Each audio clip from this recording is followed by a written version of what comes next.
Welcome back, everybody, for another deep dive. And today we were exploring Ooh, some really fascinating, I think, yeah.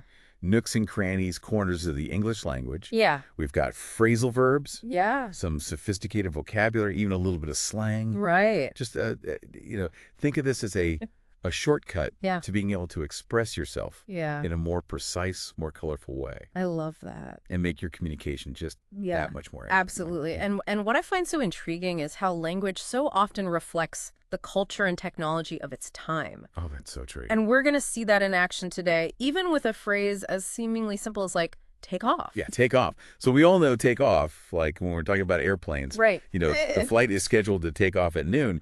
But it's amazing how that phrase has evolved to mean something much more than just leaving the ground. Exactly.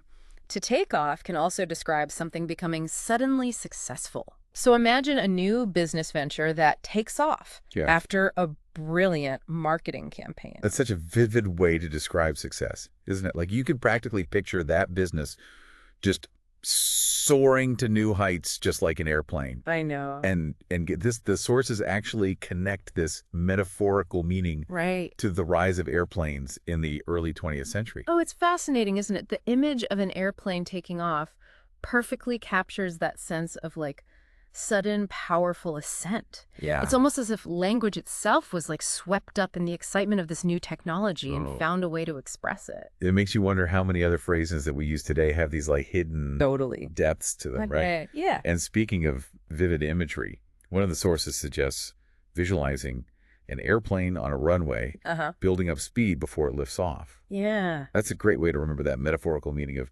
to take off. I love that. That's a fantastic technique. It taps into like our visual memory and makes the meaning more concrete and easier to recall. And like, if we connect this to the bigger picture, it just shows how language constantly adapts to reflect the changing world around us. Yeah, so true. So the next time you're describing a project that's like taking off, remember that image of the airplane soaring skyward? Love it. And if you need some other options, our sources offer synonyms like depart, leave, succeed, and ascend. Great options. But now let's shift gears Okay. from soaring successes to something a little bit more under the radar. Yeah. Let's talk about the word surreptitious. Surreptitious. Now, there's a word that immediately conjures up a sense of mystery and intrigue. Ooh. It describes something done secretly often because it wouldn't be approved of. Right. It's the word for like a spy slipping a message into someone's pocket or a student sneaking a peek at their neighbor's test. It's like the word itself is tiptoeing around,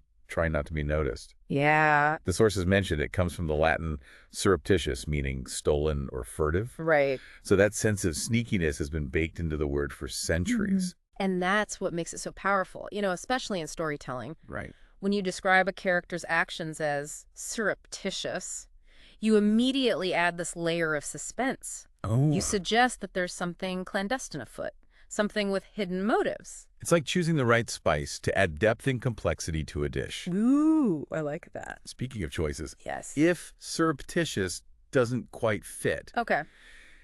the sources also give us secret, clandestine, stealthy, and furtive. Great options. But let's move from stealth to something that we all do every day, Okay. the act of figuring things out. To figure out, a phrase that speaks to our innate curiosity and drive to understand the world around us. It's such a versatile phrase, isn't it? I mean, we use it in so many different contexts. I know, it's amazing. And I find it interesting that this phrase likely originated in 19th century American English. Oh, wow. Combining figure, meaning to think or consider, without suggesting the revelation of an answer. It's a reminder that language is constantly evolving, borrowing from different sources and adapting to new ways of thinking. Yeah. But what really fascinates me about to figure out is the process that it implies. It's not just about arriving at a solution. Right. It's about that journey of exploration, experimentation, and even a bit of trial and error. And that aha moment when the pieces finally fall into place. Yes. One of our sources even gives us a helpful visualization. Okay.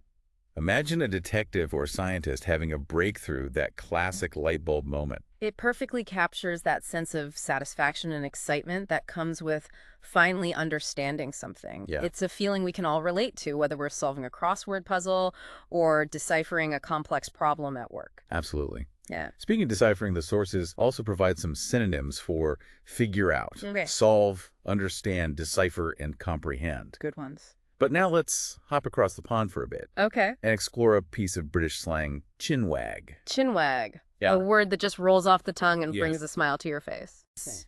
It's a wonderfully evocative term for a friendly, lively chat, often implying a sense of warmth and camaraderie.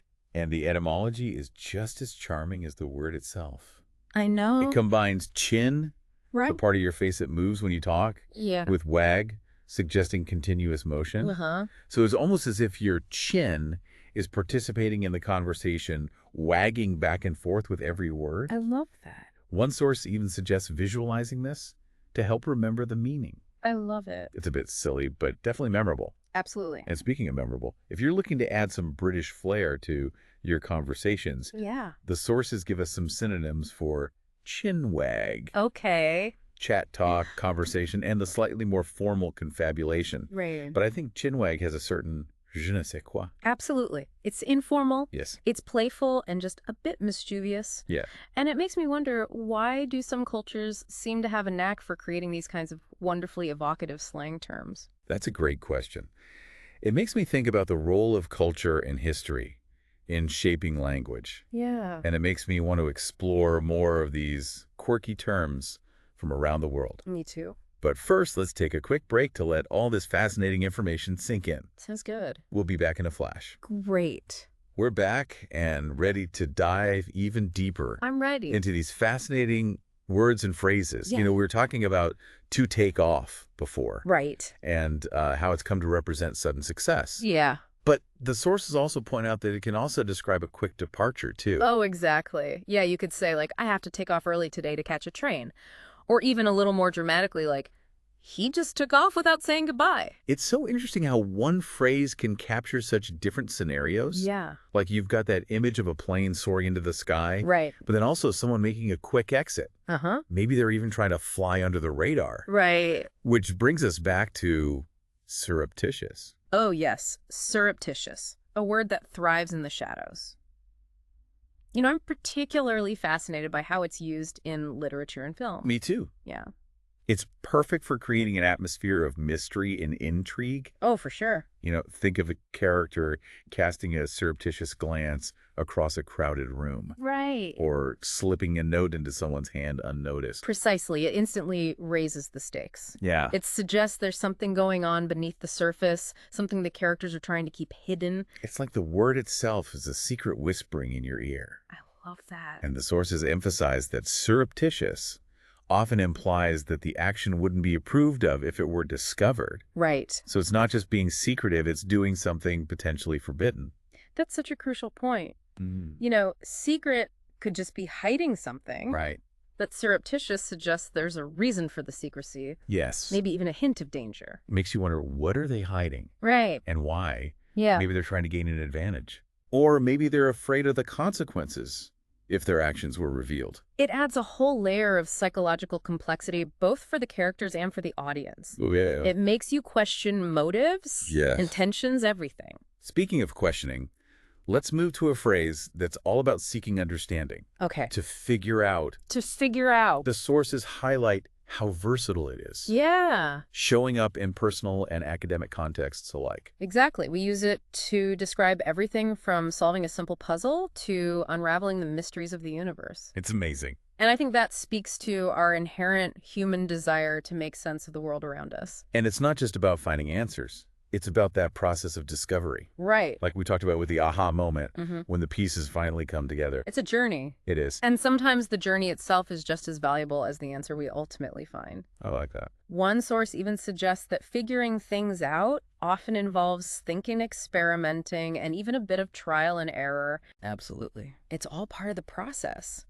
And that makes me think about how we often learn best through our mistakes. Uh-huh. You know, through those moments when we have to reevaluate our assumptions and try a new approach. It's like we're constantly figuring out how to navigate the world, Right. both literally and metaphorically. Yeah, I love that. Speaking of navigating, remember our British friend chinwag? Oh, yeah. I'm curious about its social implications. Well, the sources describe it as a friendly chat or conversation. Uh-huh. And I think that really captures its essence. It evokes images of people gathering together, Yeah. sharing stories, enjoying each other's company. It sounds so cozy and inviting. It does. And it makes me think about the importance of those casual conversations. Right. Those moments of connection that weave the fabric of our